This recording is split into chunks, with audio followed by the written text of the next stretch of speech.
परस्पर मेल रखने वाले दो या दो से अधिक पदों के मेल को समास है। समझ में आ गया? इसमें आपका दो पद होता है, पहला पूर्व पद, दूसरा उत्तर पद। ठीक है, बीच में आपका प्लस का निशान रहता है, उसको जैसे संधि विच्छेद होता है उसी तरह से आपका ये रहता है कि दो, तो वहां दो पद रहते हैं, मतलब वो शब्द का ही रूप होता है, लेकिन एम से मेल करके क्या होता है, तो उसमें जो परिवर्तन आता है उसी को ही हम समास करते हैं। और उन दोनों के बीच में क्या होता है, तो सामासिक चिन्ह। ठीक है, अब उसी को हम सामासिक पद भी कहते हैं या समस्त पद भी कहते हैं। ठीक है, उसमें एक पूर्व पद हो गया और दूसरा उत्तर पद। और पूरे को मिला के हम क्या करते हैं, समस्त पद कहते हैं। जो मेन हमारा शब्द होता है जिसमें हमको समास करना रहता है, तो वो बोला जाता है समस्त पद। और जब वो पद को अलग करते हैं तो पहला वाला होता है पूर्व पद, दूसरा होता है उत्तर पद। ठीक है, अब समास के भेद जो आप जानिए फिर कितने हो गया। तो समास का, अब इसका पहले उदाहरण ही आप समझ लीजिए। जैसे मान लीजिए शब्द है आपका तुलसीकृत, तो तुलसीकृत शब्द यदि है, देखिए शब्द है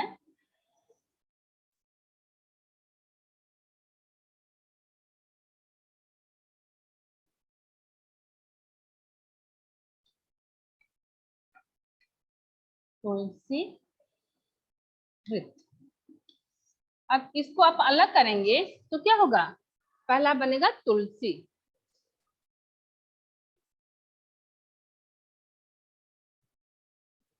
और दूसरा बनेगा कृत।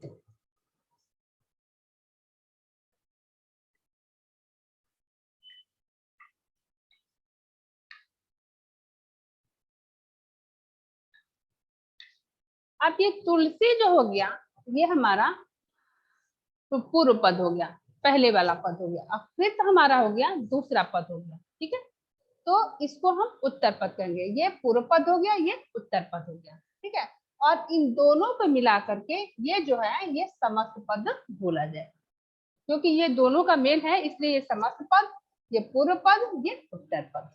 समझ में आ गया आपका? तो इन दोनों को मिलाने से जो परिवर्तन आता है उसी को हम क्या करते हैं, समास विग्रह करते हैं। और उसके बाद से उसको ये कहते हैं कि इसमें समास हुआ है। अब इसका अर्थ निकालेंगे, तुलसी मतलब, तुलसी कृत मतलब रचना, तो तुलसी द्वारा कृत किया गया, तुलसी द्वारा रचा गया, तुलसी द्वारा लिखा गया, इसका अर्थ निकल जाएगा। तो इसमें क्या हुआ, समास विग्रह हुआ। ठीक, और वही विग्रह जो आपका है वो क्या होता है, समास विग्रह के नाम से जाना जाता है। तो अब आपको समझ में ये आया होगा कि ये हमारा समस्त पद हो गया। इसको आप जब विच्छेद करेंगे, विग्रह करेंगे, संधि को विच्छेद करते हैं और समास को विग्रह करते हैं। तो जब विग्रह करेंगे तो ये हमारा पूर्व पद हो गया और दूसरा हमारा उत्तर पद हो गया, और दोनों को मिला करके हमारा समास विग्रह जो बना, तो वो शब्द क्या बन गया, तो ये तुलसीकृत मतलब तुलसी के द्वारा कृत किया गया, तुलसी के द्वारा रचा गया, तुलसी के द्वारा लिखा गया। समझ में आ गया? हाँ, इसी तरह से मान लीजिए दूसरा शब्द आपका हो गया चराचर। चराचर मतलब क्या हो गया, चर हम अक्षर, चर और अक्षर शब्द हो गया चराचर।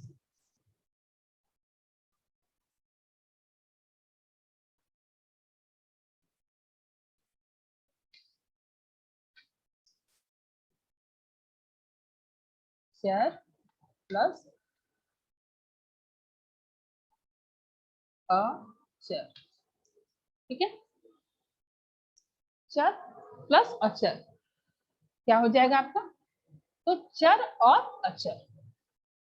ठीक है, चर मतलब चलने वाला, अक्षर मतलब नहीं चलने वाला, तो चराचर शब्द अक्षर, चराचर। अब उसके बाद आपका हम जानेंगे समास के भेद। समास के कितने भेद होते हैं? तो समास के हमारे 6 भेद होते हैं। ठीक है, कौन कौन सा? तो पहला हमारा होता है तत्पुरुष। आपके बुक में जो दिया है वो तत्पुरुष दिया है, लेकिन ऐसे देखा जाए तो पहला समास हमारा होता है अव्ययी भाव समास, दूसरा हमारा तत्पुरुष समास, तीसरा हमारा कर्मधारय समास, चौथा बहुब्रीहि समास, पांचवा द्विगु समास, छठा द्वंद्व समास। ठीक है, ये इसका क्रम होता है। लेकिन आपके में दिया है पहला तत्पुरुष समास, लेकिन हम लोग पहले अव्ययी को ही समझेंगे, क्योंकि तत्पुरुष के बहुत से भेद हैं। तो पहले अव्ययी समझ लिया जाए, उसके बाद से तत्पुरुष समझेंगे। ठीक है, आप अपने बुक के हिसाब से आप क्रम तत्पुरुष भी लिख सकते हैं, सही होगा। लेकिन वैसे मतलब जब गणना किया जाता है तो पहला समास जो आता है वो हमारा अव्ययी भाव समास ही आता है, दूसरा हमारा तत्पुरुष समास आता है, तीसरा कर्मधारय, चौथा बहुब्रीहि, पांचवा आपका द्विगु, छठा द्वंद्व। हाँ, तो अव्ययी भाव समास क्या होता है इसको हम लोग समझेंगे।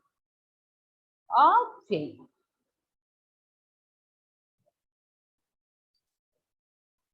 समास के भेद में आपका हो गया 6 हो गया।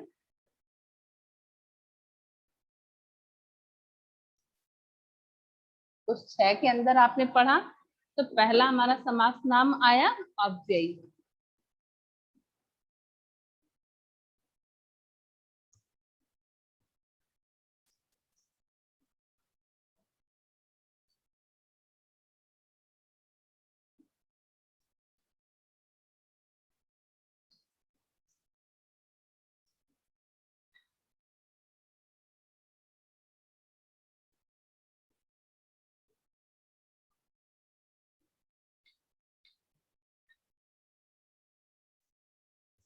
अव्ययी भाव समास, हाँ, अव्ययी भाव के अंदर आपका है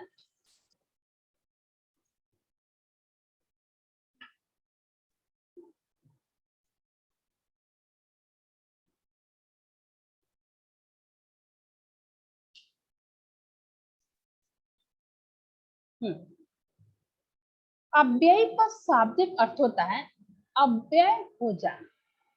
अव्यय हो जाना। जिस समास में पहला पद अव्यय हो, अव्यय मतलब जो, ठीक है, व्यय और अव्यय, व्यय मतलब खर्च, अव्यय मतलब नहीं खर्च। ठीक है, तो पहला पद अव्यय हो तथा उसके योग से समस्त पद भी अव्यय बन जाए, उससे अव्यय का समास। अव्यय मतलब यहाँ जो अर्थ लिया जाएगा कि जो प्रकटित नहीं हुआ। व्यय अव्यय दो होता है, खर्च नहीं खर्च। इसमें आपका व्यय अव्यय का अर्थ है, व्यय मतलब क्या होता है प्रकट, अव्यय जो आपका दिखाई नहीं दे रहा है। तो पहला पद हमारा जो है अव्यय हो, ठीक है, अर्थात खर्च न हो, दिखाई न दे, ठीक, उससे हम अव्ययी भाव समास करते हैं। अव्ययी भाव समास में पहला पद प्रधान होता है, अव्यय होता है और प्रधान होता है, जो आपको दिखाई नहीं दे रहा है लेकिन उसकी प्रधानता रहती है। जब दूसरे पद के साथ वो मिलता है तो पहले पद का महत्व बढ़ जाता है, उसका अर्थ बदल जाता है और उसमें परिवर्तन आ जाता है। वही परिवर्तन हमारा क्या होता है, समास के नाम से जाना जाता है। ठीक है, और आपका समास को जब विग्रह करेंगे तो पहला पद अव्ययी भाव समास में अव्यय रहता है, वो आपको उसका अर्थ समझ में नहीं आता है, लेकिन जब दूसरे पद के साथ वो मिलता है तो फिर उसका महत्व बढ़ जाता है। जैसे शब्द है आजन, शब्द है आजन,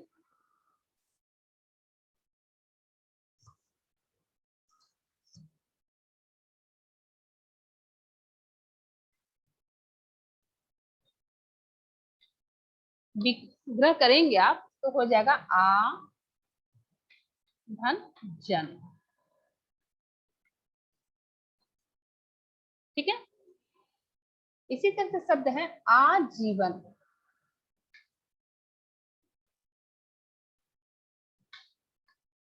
विग्रह करेंगे तो हो जाएगा आ धन जीवन।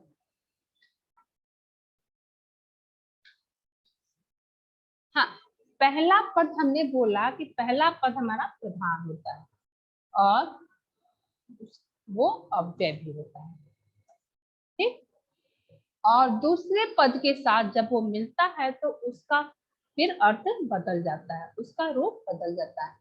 आ का अपने आप में कोई अर्थ नहीं है, आंख से हमारा कोई मतलब नहीं निकल रहा है, लेकिन जन्म का मतलब होता है जन्म। ठीक है, कि किसी का भी इस धरती पे जन्म हुआ है। तो अब आ के साथ जब जन्म मिल रहा है तो जन्म का मतलब बस जन्म, साधारण सा जन्म, उसका जन्म हुआ है। और आ के साथ जब वो जन्म मिल जा रहा है तो क्या हो जा रहा है, या जन्म के साथ आ आपका आके उसमें जब जुट रहा है तो क्या हो जा रहा है, आ जन्म। ठीक है, कि जिसका जन्म ही नहीं हुआ है, जिसका जन्म ही नहीं हुआ, आ जन्म। ठीक है, जन्म से ही, आ जन्म, जन्म से ही वो काम ये करता है, जन्म से ही आ जुट गया तो जिसका जन्म नहीं हुआ, आ जन्म मतलब जन्म से ही, अर्थ निकलेगा जन्म से ही। आ जन्म वो अंधा है, जन्म से ही वो अंधा है। यहाँ भाव देखिए किस तरह से बदल गया, आ का अपने आप में कोई अर्थ नहीं है, जन्म मतलब जन्म, बस साधारण सा जन्म हो गया, लेकिन उसमें आ जब जुट जा रहा है आगे तो इसका अर्थ एकदम बदल जा रहा है, हो जा रहा है आ जन्म अर्थात जन्म से ही। ठीक है,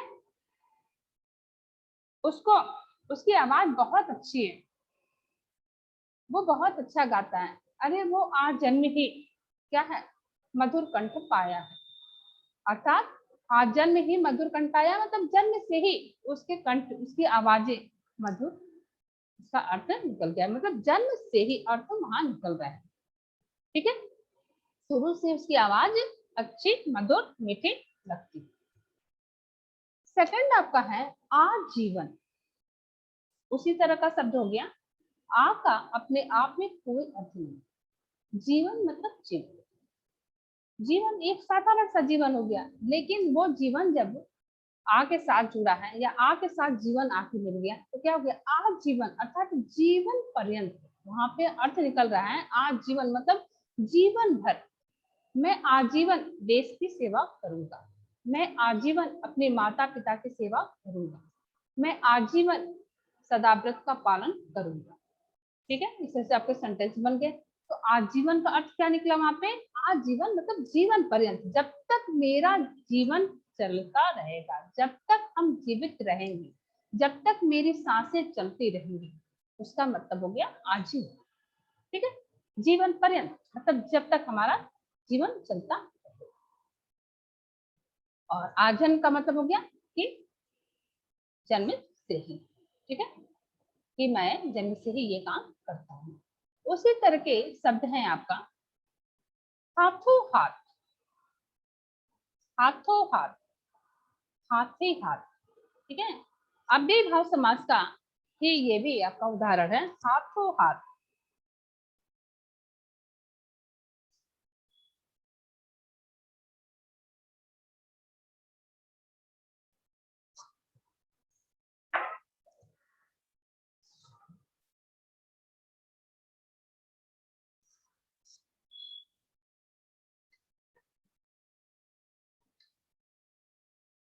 हाथों हाथ, आप भी इसका विग्रह करेंगे हो जाएगा हाथ ही हाथ। क्या निकला, मैंने ये काम हाथों हाथ कर दिया, अर्थात जैसे आया उसके हाथ से मेरे हाथ में, उसी हाथों हाथ मतलब तुरंत ही कर दिया, बिल्कुल विलंब नहीं किया, हाथों हाथ। ठीक है। तो अव्ययी भाव समास का डेफिनेशन क्या निकला कि जिस समास का पहला पद अव्यय होता है साथ ही में वो प्रधान भी होता है, ठीक है, और हो उसके बाद उसके योग से समस्त पद भी क्या हो जाएगा, अव्यय बन जाएगा। अब पहला पद अव्यय है तथा प्रधान है, और उसके साथ उसके योग से, ठीक है, उसके मिलने से समस्त पद जो होता है वो भी अव्यय बन जाता है, उससे हम अव्ययी भाव समास करते हैं। समस्त पद कैसे अव्यय बना, समझ में आया। शब्द हमारा क्या था, जैसे मान लीजिए यही ले लीजिए, हाथों हाथ, आजीवन हमने बोला, आजन्म हमने बोला, ठीक है। तो पहला पद प्रधान हो गया, आ है, आ का कोई अर्थ नहीं निकला। इसमें आपका हाथों हाथ में, हाथों हाथों मतलब हाथ, हाथ मतलब हाथ, तो पहला आपका हाथ आ रहा है, यहाँ अर्थ क्या निकल रहा है, तो हाथों हाथ मतलब हाथ से ही हाथ, मतलब तुरंत ही मैंने ये काम कर दिया। तो पहला पद हमारा प्रधान भी है अव्यय भी है, और उसी के मिलने से, ठीक है, हमारा क्या होता है, समस्त पद भी अव्यय हो जाता है, तो उसका अर्थ पूरा बदल जाता है, ठीक है, जो उसमें छिपा हुआ है। जीवन पर्यंत हम ये काम कर रहे हैं, ठीक है, आजीवन ये काम कर रहे हैं, हाथों हाथ ये काम कर रहे हैं, तो उसका अर्थ बिल्कुल बदल गया। उसी तरह से आपका शब्द है आजन्म, जन्म से लेकर आजीवन, ठीक है, फिर ये आपका हो गया आजीवन अर्थात जीवन पर्यंत। और आपका शब्द एक हो गया प्रत्येक क्षण, ठीक, तो प्रत्येक क्षण को विकसित करेंगे प्रतिथन क्षण, प्रति मतलब प्रत्येक, क्षण मतलब क्षण समय, तो प्रत्येक क्षण प्रति क्षण इसको भी बोलेंगे, कि मतलब हर समय ये काम हम करेंगे। पेट भरकर, ठीक है, हमारा समस्त पद क्या है, भर पेट, समस्त पद है भर पेट। अब उसको आप करेंगे तो पेट धन भर, पेट भर अर्थात भर पेट, अर्थात मैंने आज, शब्द हो गया भर पेट, पेट भर के भोजन किया है, ठीक है। तो पहला पद हमारा क्या हो गया, भर, भर पेट भोजन किया है। अभी बता रहे हैं आपको।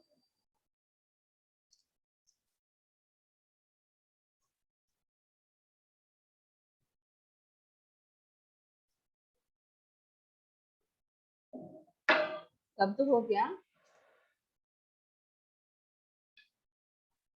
पेट भर, विच्छेद करेंगे, भर विच्छेद कर रहे हैं, वो आपका विग्रह करेंगे, भर धन पेट, ठीक है।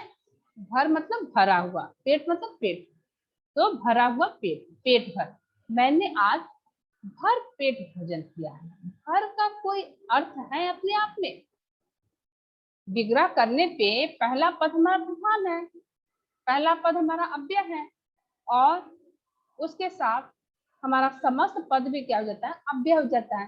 तो भर पेट, पेट का अर्थ क्या निकल रहा है, केवल पेट। आप भी जान रहे हैं कि हर व्यक्ति के पास, हर प्राणी के पास पेट होता है, जिसमें वो खाना खाता है तो वहां हमारे खाना पहुंचते हैं, ठीक है, वहां से हमारे शरीर को वो चलाता है, तो वो पेट हो गया आपका। और भर मतलब भरा, ठीक है। तो अब भर का अपने आप में केवल भर का कोई अर्थ है नहीं, पेट का मतलब क्या हुआ, केवल पेट आपका हो गया, ठीक है, आपके पेट की तरफ इशारा किया जा रहा है। तो क्या पेट है, बस एक साधारण सा पेट शब्द हो गया कि हाँ उसके पास भी पेट है। और भर पेट आपका हो गया, पेट भर, पहला पद भर हो गया, भर मतलब क्या होगा, भरा हुआ, पेट मतलब पेट, तो भरा हुआ पेट आपका हो गया। भर मतलब ऐसे भर का अब कोई अर्थ नहीं है, लेकिन जब पेट के साथ मिल जा रहा है तो भरा हुआ पेट हो गया, अर्थात भर पेट हो गया। तो आप वहां क्या बोल रहे हैं, अर्थ क्या निकल रहा है, समस्त पद में क्या परिवर्तन आया, कि मैंने भर पेट भोजन किया है, मैंने पेट भर के भोजन किया, ये अर्थ वहां पे निकल जाए। उसी तरह का शब्द हमारा आता है, कई बार एक ही शब्द दो बार उनकी आवृत्ति होने पर भी अव्यय समास होता है। जैसे हमने अभी आपको बताया हाथों हाथ, उसी तरह से है रातों रात, रात ही रात, मैंने ये काम रातों रात किया है।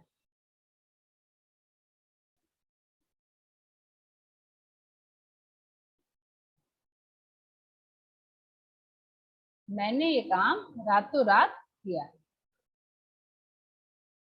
ठीक है। हाँ, उसी तरह का शब्द हमारा है कानो कान। अरे उसे तो उस बात का कानो कान खबर नहीं है। कानो मतलब कान, कान मतलब कान। तो लेकिन अर्थ जब निकालेंगे, जब पहला पद दूसरे पद से मिलेगा तो कानो कान, कान ही कान, मतलब अरे उसे तो कानो कान कोई खबर ही नहीं है। कान ही कान मतलब उसके कान से उसके कान तक बात नहीं पहुंची। पहले व्यक्ति के कान से दूसरे व्यक्ति के कान तक बात नहीं पहुंची। ठीक है, कानो कान, बातों बात। अरे बातों बात, बात ही बात, बातों बात में ये पता चल, मतलब एक दूसरे से बात करने में पता चल गया किसी भी बात का रहस्य। बातों बात में ये बात खुल गया, मतलब दो लोग आपस में बात कर रहे थे, उसी बीच में वास्तविकता का क्या है, बात सामने आ गया, वास्तविकता प्रकट हो गई। तो ये रहा हमारा अव्ययी भाव समास। क्या है, फिर से आप उसको देखिए कि जब हमारा पहला पद प्रधान होता है और उसका पहला पद प्रधान होता है तथा अव्यय होता है। ठीक है, अव्यय आपका प्रकट नहीं हो रहा है। ठीक है, पहला पद प्रधान होता है और वो अव्यय होता है। जब वो दूसरे पद के साथ मिलता है तो पहले पद में आपका वो परिवर्तन हो जाता है। अर्थात क्या होता है, पूर्व पद हमारा प्रधान होता है और उसी का अव्यय भी होता है, वो अव्यय भी होता है। लेकिन जब वो उसके योग से समस्त पद भी क्या हो जाता है, अव्यय हो जाता है। दूसरे पद के साथ मिलता है तो समस्त पद भी हमारा क्या हो जाता है, अव्यय हो जाता है। ठीक है, जो प्रकट आपका नहीं हो रहा है। ठीक, और मिलने के बाद से जो परिवर्तन आता है आपका क्या हो गया, वो समास विग्रह के नाम से जाना जाता है। जब आप उसको विग्रह करेंगे तो वो आपका विग्रह हो गया, और नहीं तो अपने आप में वो एक समस्त पद बना हुआ। अब आपका दूसरा जो है वो हमारा है तत्पुरुष समास। लेकिन तत्पुरुष समास को आप अभी जब आपको बताएंगे तो उस हिसाब से हमारे तत्पुरुष समास लंबे हैं तो पूरा नहीं हो पाएगा। इसलिए हम लोग इस समय इसके बाद से ना हो तो समझ लें कर्मधारय समास। अव्यय समझ लें, कर्मधारय समझ लें, क्योंकि तत्पुरुष समास हमारा लंबा है। चाहे चलिए तत्पुरुष ही समझिए। तत्पुरुष का मतलब क्या होता है, इसमें कारक विभक्ति का प्रयोग होता है। जिस समास में उत्तर पद, तत्पुरुष समास आपको बता रहे हैं, चलिए यहाँ लिख दे रहे हैं तत्पुरुष समास।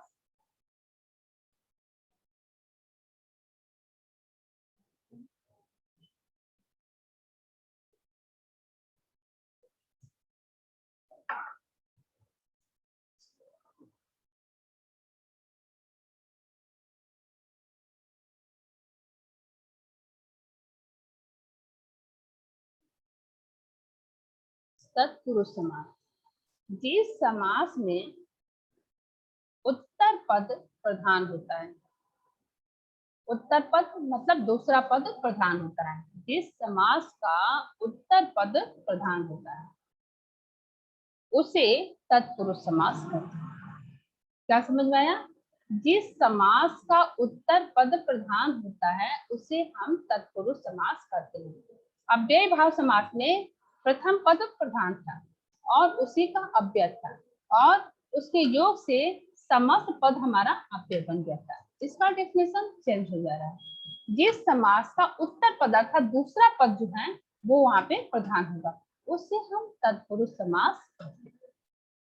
तत्पुरुष समास में पद की प्रधानता का आधार है कौन से पद के साथ क्रिया का संबंध है। तत्पुरुष समास में पद की प्रधानता होता है कौन से पद के साथ क्रिया का संबंध है। ठीक है, तो उसे ही हम तत्पुरुष समास कहते हैं। क्या है, जिसमें उत्तर पद प्रधान होता है और क्या ध्यान देना रहता है कि तत्पुरुष समास में पद की प्रधानता के आधार पर कौन से पद के साथ क्रिया का संबंध होता है। जैसे राजपुत्र, राजपुत्र राजा का पुत्र, ठीक है। तो राजपुत्र आया है, क्रिया आपका हो गया आना। तो राजा का पुत्र क्या कर रहा है कि पद की प्रधानता के आधार पर कौन सा पद, ठीक है, क्रिया के साथ संबंध रखता है, अर्थात इसमें कारक विभक्ति चिन्ह का प्रयोग होता है। अब राजपुत्र को जब आप विग्रह करेंगे तो क्या हो जाएगा, राजा का पुत्र। तो इसके लिए आपको कारक विभक्ति को जानना होगा।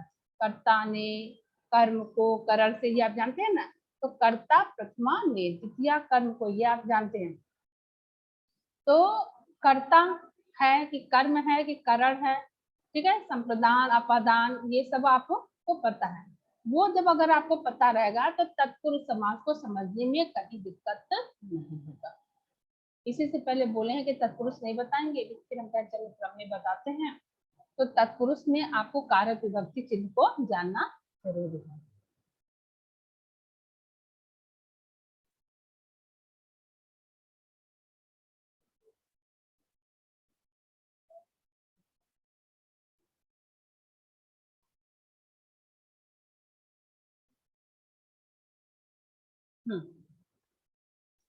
तो जैसे राजपुत्र, राजा का पुत्र, षष्ठी आपका क्या हो गया। तो इसमें आपका विभक्ति चिन्ह आपका अधिकरण कारक में पर होता है। संबंध आपका होता है का के की। राजा का पुत्र, यहाँ पे राजा के पुत्र का संबंध, राजा से उसका संबंध बता दिया कि वो पुत्र किसका है, तो राजा का है। तो यहाँ पे संबंध कारक होता है। संबंध कारक की विभक्ति क्या हो गया, तो का के की को, ठीक है। तो राजा का आ रहा है ना, तो राजा का पुत्र आपका क्या हो जाएगा, संबंध कारक हो जाएगा। विच्छेद करेंगे तो क्या हो जाएगा, राजपुत्र का राजा का पुत्र।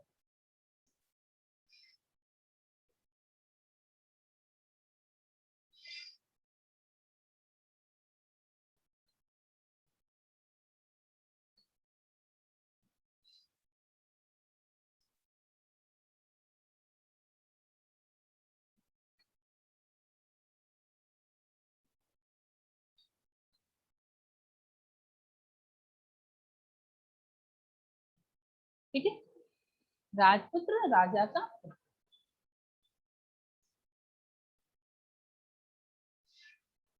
तो इस तरह से करके आपका इसमें परिवर्तन आया है। और उसी तरह अब आपको जानना पड़ेगा कि कैसे कैसे इसकी विभक्ति है।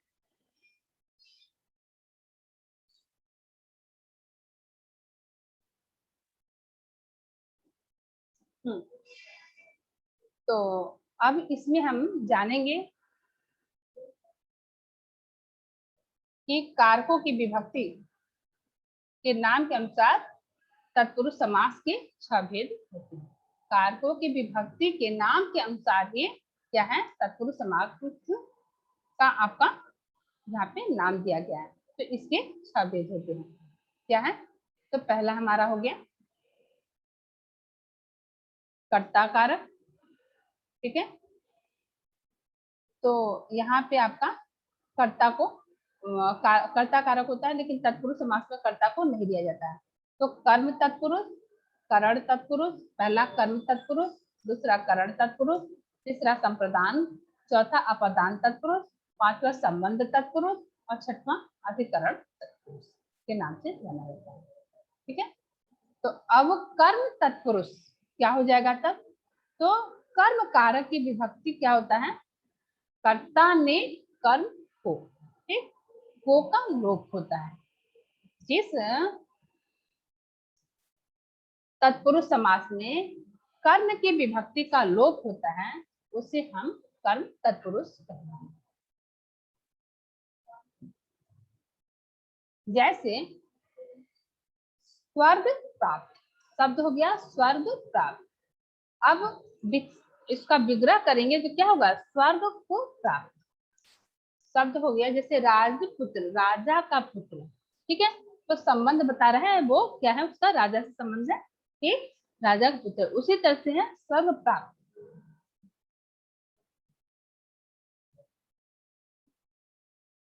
स्वर्ग प्राप्त निश्चित करेंगे क्या हो जाएगा, स्वर्ग को प्राप्त, क्या है, तो वो स्वर्ग को प्राप्त हो गया है, स्वर्ग को चला गया है, कर्म किया है यहाँ पे, ठीक है। को विभक्ति का यहाँ पे लोप हो गया है। ये जो आप विग्रह कर रहे हैं तो को आ रहा है, ये को यहाँ पे क्या है, लोप आपको दिखाई दे रहा है। इसी को हम क्या कहेंगे, कर्म तत्पुरुष कहेंगे। समझ में आया। इसी तरह से एक उदाहरण आप ले लीजिए, और गगनचुंबी, गगनचुंबी क्या हो जाएगा, गगन को चूमने वाला का समास पद हो गया गगनचुंबी, गगन को चूमने वाला, ठीक है। यश प्राप्त, यश को प्राप्त, परलोक गमन, परलोक को गमन, परलोक को गमन करने वाला परलोक गमन हो जाएगा। ग्रंथकार, ग्रंथ को लिखने वाला, ग्रंथकार हो जाएगा, ग्रंथ को लिखने वाला। समझ में आ रहा है। ग्रंथकार, ग्रंथ को लिखने वाला हो जाएगा। एक और उदाहरण आप समझ लीजिए, तो आपका हो जाएगा ग्रामगत, ग्राम को गत, गत मतलब जाना होता है। देखिए यहाँ पे ग्रामगत, विग्रह करेंगे, ग्राम मतलब गांव को, गत मतलब जाने वाला, गांव को जाने वाला को कहेंगे ग्रामगत, ठीक है।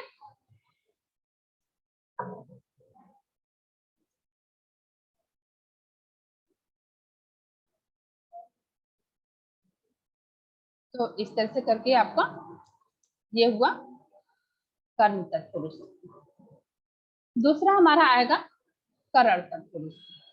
करण तत्पुरुष में क्या हो जाएगा, करण की विभक्ति क्या है, कर्ता प्रथमा ने द्वितीय कर्म को तृतीया करण से इसका भी होता है, और से आपका अपादान का भी होता है, लेकिन इसका से जो होता है वो के द्वारा अर्थ निकलता है, अपादान का अर्थ निकलता है, तो उससे विग्रह अलग हो रहा है, ठीक है। अलग के अर्थ में अपादान हो जाता है, द्वारा के अर्थ में हमारा करण हो जाता है। तो अब इसमें क्या है, शब्द हो गया है मन से चाहा, मन चाहा, मन के द्वारा चाहा,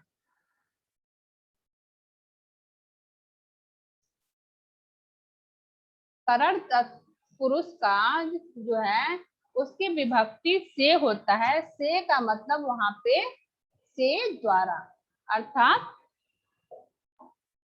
जब उसके द्वारा रहेगा तो आपका वहां पे करण तत्पुरुष हो जाएगा।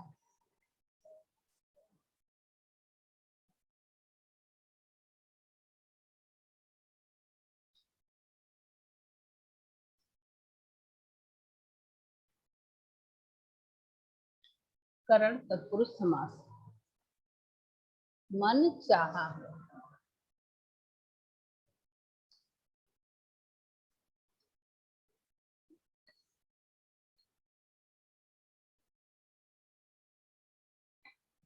मन से चाहा, मन से चाहा का अर्थ क्या निकलेगा, मन के द्वारा चाहा, ठीक है। मन से चाहा, मन के द्वारा चाहा, ठीक है।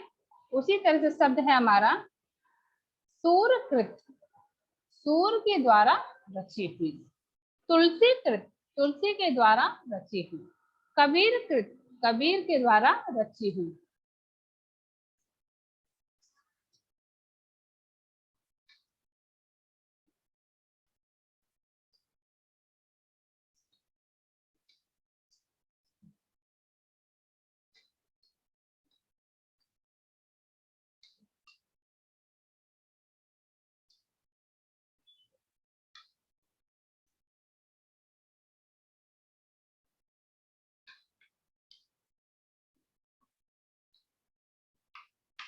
तो के द्वारा से का अर्थ आपका करण से निकल रहा है, तो उसके द्वारा, तो सूर के द्वारा लिखी हुई कविता है,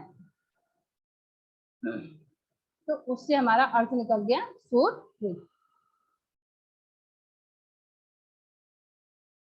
तुलसीकृत, तुलसी के द्वारा रची हुई, तो इस तरह से करके हमारा करण तत्पुरुष वहां पे हो गया। और अब आपका शब्द है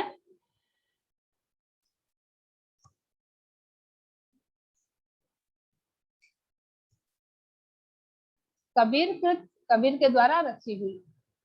अकाल पीड़ित, अकाल से पीड़ित, अकाल, अकाल मतलब क्या है, अकाल पड़ना, सूखा पड़ना, पीड़ित मतलब ग्रस्त, तो सूखे से ग्रस्त, अकाल पीड़ित, ठीक है, सूखे से ग्रस्त है, सूखे से पीड़ित है, अकाल पीड़ित हो गया आपका। तो इस तरह से करके आपका निकल आया अकाल पीड़ित का। हाँ, किसी को कोई डाउट हो तो बोलिए, किसी को कोई भी डाउट हो तो आप बोलिए फिर।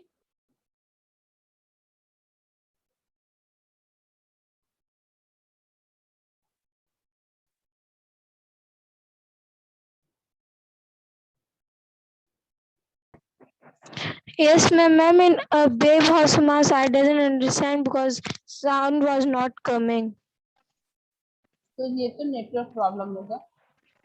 Ma'am, Brave Horse Mass, you can tell one more time. Hmm, Ma'am, Brave Horse Mass. अव्ययी भाव समास, तो अब तो हमारे टाइम ओवर हो गए हैं, फिर ये पूरा रिपीट करने के बाद से आपको लास्ट में फिर अव्यय कर देंगे अपना रिपीट, यही नहीं कर सकते हैं, क्योंकि ऐसे Okay, तो ma'am. हाँ, इस समय तो वही आपका मौसम भी, वेदर भी आप देख रहे हैं कैसा है, और Yes, ma'am. जो वीडियो है वो तो मान लीजिए कि फिर हम डाउनलोड अपलोड करेंगे ही, तो आप वहां से भी देख Yes. सकते हो। Okay, ma'am. Thank you, ma'am. Navya Shukla, Good morning, ma'am. Good morning. Ma'am, I have to ask, can you explain me current Tatpurush? करण, करण का विभक्ति, आप कारक विभक्ति चिन्ह पढ़े हो ना, Yes, ma'am. तो करण का से होता है, से के द्वारा। अभी हमने यहाँ वहाँ एग्जाम्पल आपको बताया है, जैसे मनचाहा शब्द हो गया, तो इसको जब आप विग्रह करोगे तो क्या हो जाएगा, मन से चाहा, ठीक है, तो से हमारा यहाँ नहीं ना दिखाई दे रहा है, तो से Yes, का ma'am. लोप है, तो जिस कार्य विभक्ति का लोप होता है तत्पुरुष समास में, उसी के नाम से उस समास को जानते हैं। मैम, अगर मनचाहा शब्द की जगह हाँ, शक्तिशाली शब्द हो हाँ, तो हम इसको कैसे लिखेंगे? तो मन शक्तिशाली तो शब्द ही नहीं होगा, मन आपको, शक्तिशाली नहीं, हाँ, शक्तिशाली, हाँ, शक्तिशाली। शक्तिशाली, मनचाहा, मनचाहा की जगह पे। नहीं होगा, शक्तिशाली आप बोल रहे हो यही ना, तो यस मैम। शक्तिशाली, शक्ति से क्या हुआ, साल मतलब क्या होता है आप ये जानो, क्योंकि जरूरी नहीं है कि हर शब्द से हम समास बना ही लेंगे, यस मैम। ये भी तो है कि हर शब्द से हम समास नहीं बना लेंगे, तो शक्ति से भरा हुआ, शक्तिशाली का मतलब है शक्ति से भरा हुआ, ठीक है, शक्ति से, तो यहाँ पे से शक्ति से भरा हुआ, ये भी आपकी करण तत्पुरुष में ही आएगा, शक्ति से भरा हुआ, ठीक है, उसके पास भरपूर शक्ति है।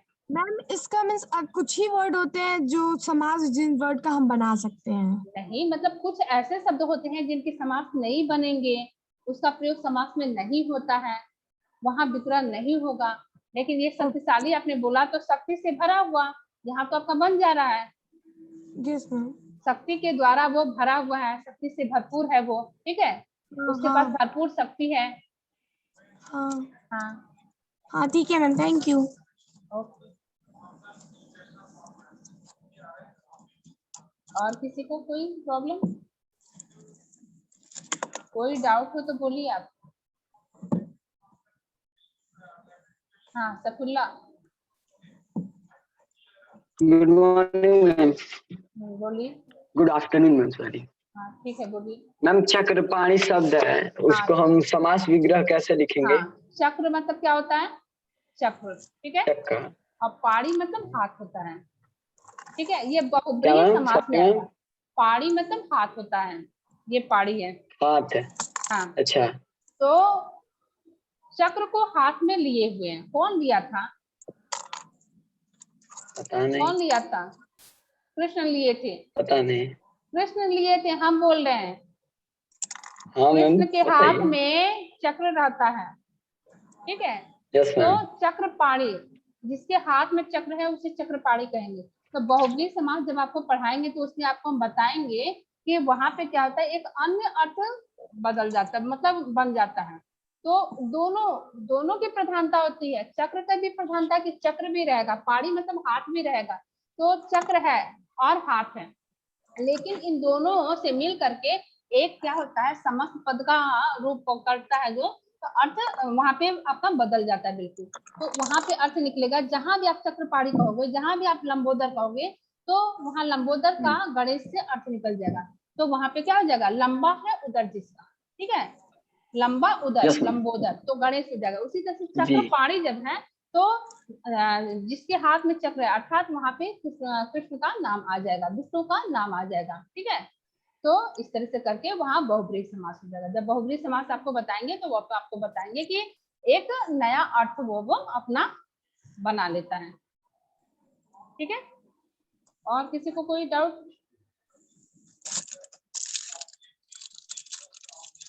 किसी को कोई डाउट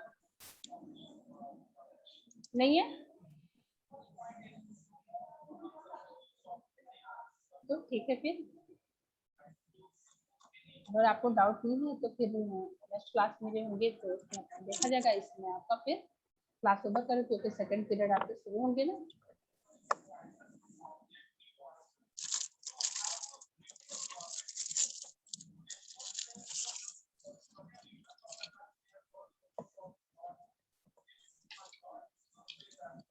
ठीक है फिर, ओके, आज की क्लास यहीं ओवर करते हैं। Thank you.